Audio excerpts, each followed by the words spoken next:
Сәлеметсіздер ма, құрметті әріптестер. Бүгін біз Ақсу ауданының білім бөлімінің әдіскері Айгерім Ғазизқызының бастауымен оқушылардың функционалдық сауаттылығын арттыру мақсатында орындалатын тапсырмалармен Қапал ауылының Ғали Орманов мектебінің және Есболған Жайсанбаев мектебінің биология пәнінің мұғалімдері балдың сапасын анықтау тәжірибелерін көрсететін боламыз. Балдың салмағын арттыру мақсатында сатушылар балдың құрамына су қосып сатады. Енді қазір біз сіздермен осы балдың құрамында су бар жоғын анықтайтын боламыз. Бізде 3 түрлі бал. Ең бірінші бал бұл бізде дүкеннен алынған бал, ал 2 бал бізде омартаушылардан алынған бал.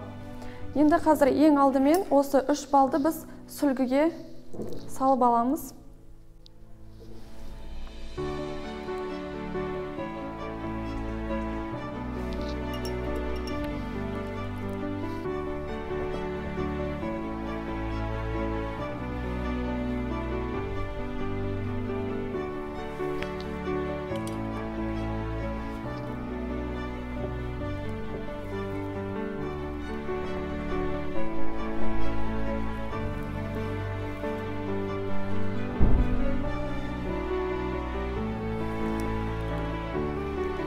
Тәжірибе нәтижесі бірінші сүлгіге қарайтын болсақ, яғни біз суды көріп тұрмыз. Яғни бұл бізде жасанды бал екеніне көз жеткізуімізге болады. Екінші сүлгі мен үшінші сүлгіге қарайтын болсақ, бұл бізде табиғи балдар. Яғни балдың жанында біз ешқандай суды көріп тұрған жоқпыз. Енді келесі бізде балдың құрамындағы судың бар жоғын анықтау үшін екінші тәсілді жасап көрейік. Ол үшін бізге қарандаш қажет болады және де ақпараттар. Ақпараттарға біз қарандашты сызып аламыз да, сол қарандаштың бетіне балды жағатын боламыз.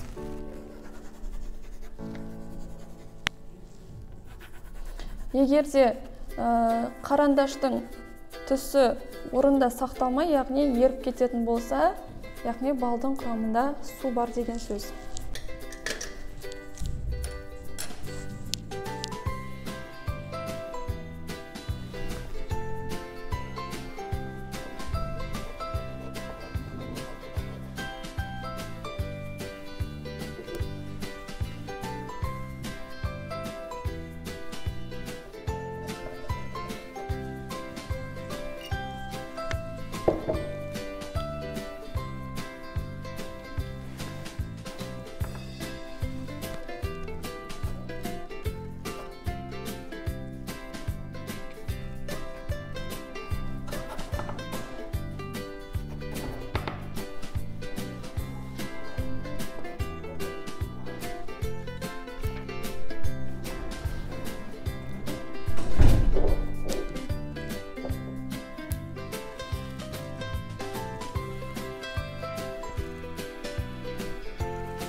Тәжірибе нәтижесі бірінші параққа қарайтын болса, қарандаш жазуының ерігенін және де жан жағында дақтар пайда болып, түсінің өзгергендігін көруімізге болады.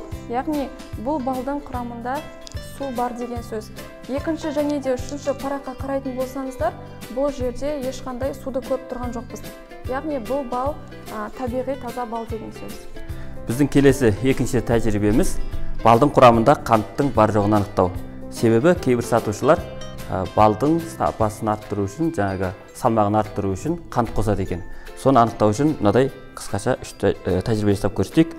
Бірінші балымыз біздің бұл дүкеннен сатып алынған бал. Қасыққа аламыз да астынан жағамыз. Қоңырсыған түтінмен иіс шығып жатыр. Ендеше бұл балдың құрамында қант бар деген сөз. Екінші балымыз, омартаушыдан алынған тағы екінші балымыз бар. Енді осыны жағып көрейік.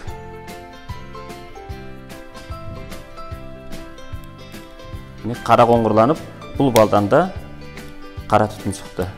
Бұл балдың да құрамында қант бар деген сөз. Үшінші балымыз сыналатын омарташыдан алған бал.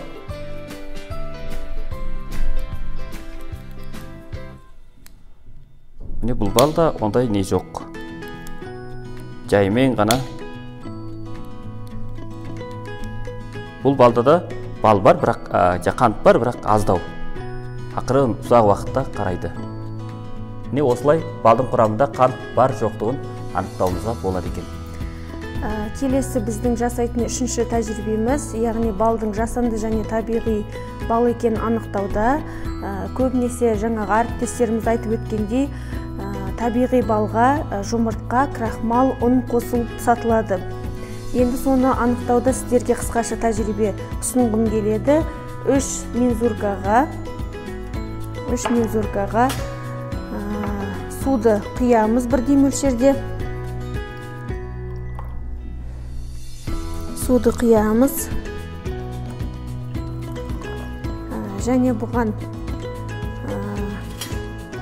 қасықпен, өлшегіш қасықпен бір қасықтан әртүрлі балдан саламыз.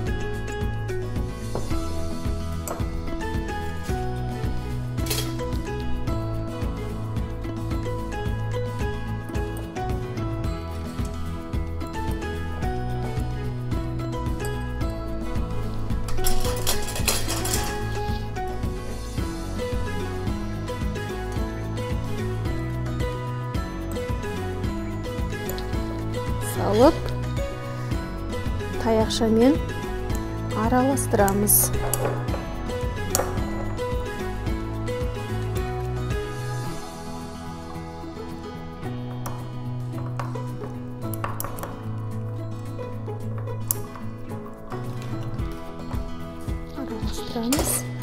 Таяқшамен.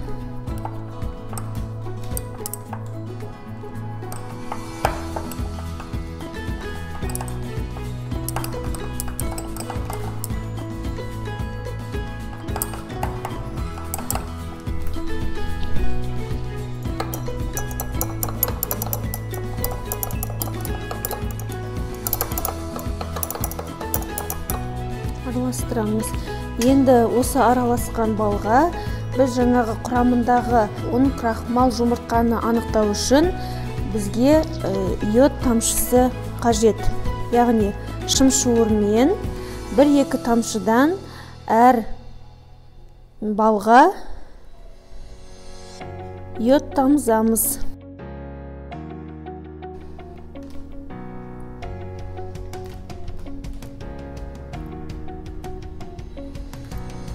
Міне, көріп тұрғандарыңызда екінші тәжірибедегі балдың түсі өзінің бастапқы түсінен ауытқып, басқа, яғни көгілдір түсті көрсетіп тұр.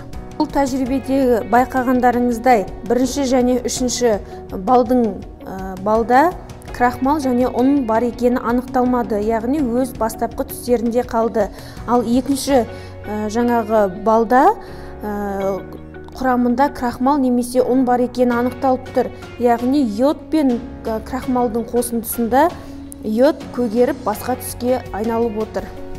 Ал құрметті әріптестер, 4-ші тәжірибеміз балдың құрамында бояғыш заттардың бар жоғын анықтайтын тәжірибе болып табылады. Себебі кейбір сатушылар балдың бағасын көтеру мақсатында, жалпы білесіздер, қара құмық балы және жөке ағашының балы өте қымбат болып келеді.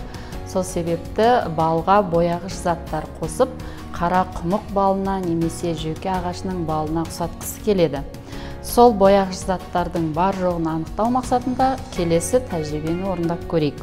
Ол үшін жаңағы біздің балымыздың аз мөлшерін суға езіп аламыз.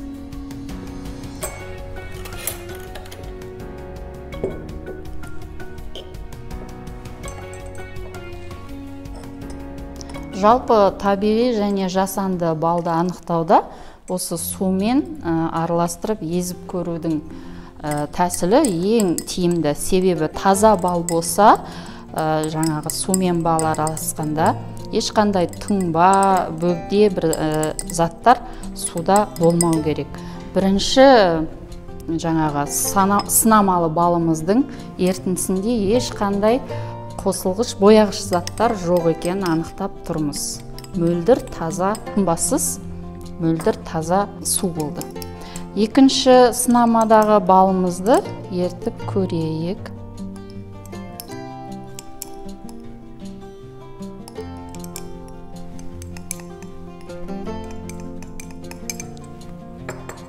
Және үшінші сынамадағы балымызды да ертіп көрейік.